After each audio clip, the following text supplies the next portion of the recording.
ഹരേ കൃഷ്ണ. ഏവർക്കും ഗംഗോത്രി വേദിക്സിലേക്ക് സ്വാഗതം. നമ്മളുടെ നാരായണീയ പഠനത്തിൽ നമ്മൾ ഇപ്പോൾ പഠിച്ചുകൊണ്ടിരിക്കുന്നത് ദശകം 5 ആണ്. ഇന്ന് നമ്മൾ ദശകം 5-ലെ 5-ാമത്തെ ശ്ലോകമാണ് പഠിക്കാൻ പോകുന്നത്. ശ്ലോകം നോക്കാം. തത്രാസൗ ത്രിഗുണാത്മകോപി ച മഹാൻ സത്വപ്രധാന സ്വയം ജീവേസ്മിൻ ഖനു നിർവികൽപമഹമിദ്യുദ്ബോധ നിഷ്പാദകാം ചക്രേസ്മിൻ സവികൽപബോധകമഹം തത്വം മഹാൻ ഖല്വസൗ സമ്പുഷ്ടം ത്രിഗുണൈസ്തമോതി ബഹുലം വിഷ്ണോ ഭവത് പ്രേരണാത്. ഇനി ഈ ശ്ലോകത്തിൻ്റെ സന്ധിവിച്ഛേദം നോക്കാം. തത്ര പ്ലസ് ആസൗ ത്രിഗുണാത്മകഃ പ്ലസ് അപി ച മഹാൻ സത്വപ്രധാനഃ സ്വയം ജീവേ പ്ലസ് അസ്മിൻ ഖലു നിർവികൽപം പ്ലസ് അഹം പ്ലസ് ഇതി ഉദ്ബോധ നിഷ്പാദകഃ ചക്രേ പ്ലസ് അസ്മിൻ സവികൽപബോധകം അഹം തത്വം മഹാൻ ഖലു പ്ലസ് അസൗ സമ്പുഷ്ടം ത്രിഗുണൈഃ പ്ലസ് തമ അതിബഹുലം വിഷ്ണു കഴിഞ്ഞിട്ട് സംബോധന രൂപമുണ്ട്. ഭവത് പ്രേരണാത്. സന്ധിവിച്ഛേദം കഴിഞ്ഞു. ഇനി പദച്ഛേദം നോക്കാം.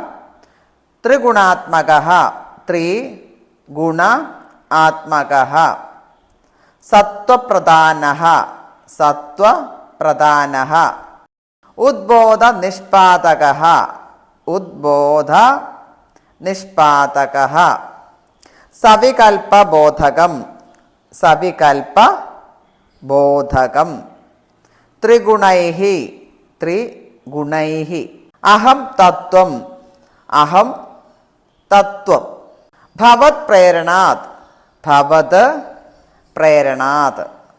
പദച്ഛേദവും കഴിഞ്ഞു. ഇനി ഈ ശ്ലോകത്തിൻ്റെ അർത്ഥം എന്താണെന്ന് നോക്കാം.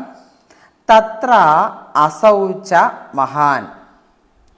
അതിൽ, അതായത് മായാകാര്യങ്ങളിൽ ഈ മഹത്വത്വമാകട്ടെ ത്രിഗുണാത്മകഃ ത്രിഗുണങ്ങളായ സത്വ രജ സ്തമോ ഗുണങ്ങൾ അപി ചേർന്നതാണെങ്കിലും സത്വപ്രധാനഃ സത്വഗുണ പ്രധാനവുമായിട്ട് ഒരു സൃഷ്ടി ഉണ്ടാകുന്നു. അസ്മിൻ ഈ ജീവങ്കൽ ഈ സൃഷ്ടിങ്കൽ സ്വയം നിർവികൽപ്പം അഹം ഇതി വികൽപ്പമില്ലാത്ത ഞാനെന്ന തോന്നലിനെ ഉദ്ബോധ നിഷ്പാദകഃ ഖലു സ്വയമേ ഉളവാക്കുന്നതാണത്രേ. അസൗ മഹാൻ ഖലു ഈ മഹത്വത്വം തന്നെ വിഷ്ണുവിനെ വീണ്ടും അവിടെ സംബോധന ചെയ്യുകയാണ്.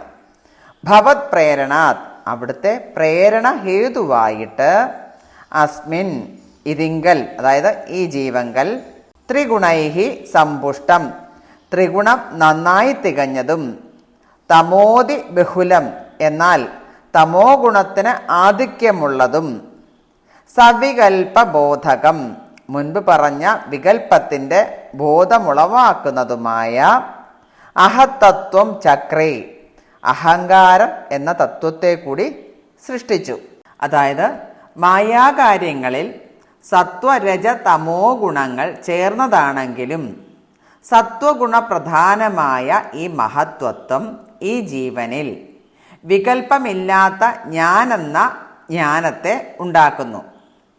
അല്ലയോ സർവവ്യാപിയായ ഭഗവാനെ വിഷ്ണു, ഈ മഹത്വത്വം തന്നെ അങ്ങയുടെ പ്രേരണയാൽ ത്രിഗുണങ്ങളാൽ പോഷിപ്പിക്കപ്പെട്ടതും എന്നാൽ തമോ ഗുണപ്രധാനവും ഈ ജീവങ്കൽ വികൽപ്പജ്ഞാനത്തെ ഉളവാക്കുന്നതുമായ അഹങ്കാരം എന്ന തത്വത്തെ സൃഷ്ടിച്ചു എന്നതാണ് ഈ ശ്ലോകത്തിൽ അർത്ഥമാക്കുന്നത്. ഹരേ കൃഷ്ണ.